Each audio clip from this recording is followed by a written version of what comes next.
Hey, what's up? It's Ben Nathy, the Benjo Man. I just wanted to talk to those that are feeling down and they're feeling like they can't make it anymore in life.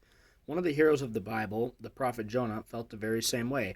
He actually jumped overboard on a ship and was swallowed, I'm sure you've heard this story, by a whale. He died and went to hell for 3 days for that, but God rescued him from that. In fact, in Jonah chapter 2, verse 2, Jonah says, "In my distress I called to the Lord, and he answered me. From deep in the realm of the dead I called for help, and he listened to my cry." So, from the absolute darkest moment in Jonah's life, the deepest realm of the dead, which is hell, by the way, that he could possibly be in, from as deep down as he could possibly be, God rescued him. And I'm wondering if God isn't willing to do the very same thing in your life here today. Later on, in chapter 4, verse 10, verse 9 rather, Jonah says he's so angry that he wishes he were dead. So, this is the second time that Jonah has gone about being angry and wishing not to continue on in life anymore.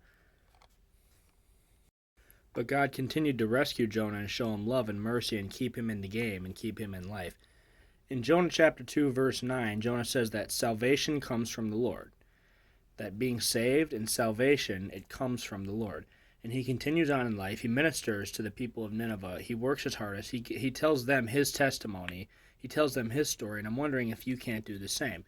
If today's wounds are tomorrow's testimonies, if there are other people, there are millions of us, by the way, that are curled up in their room and they're ready to give up too. And I'm wondering if the path to recovery for you doesn't just end and culminate in you taking this position and ministering to other people and telling them that everything's going to be okay, because everything is going to be okay. That's how it ended up for Jonah, because in Revelation chapter 7, the last book of the Bible, Revelation chapter 7, verse 10, a group of angels and a group of people that are going to heaven chant, "Salvation comes from the Lord." This is long after the time of Jesus and after the time of Jonah. But yet, this is their shout and this is their cry, because that's the impact that Jonah left when he spoke the truth, when he ministered his wounds and his testimonies to them.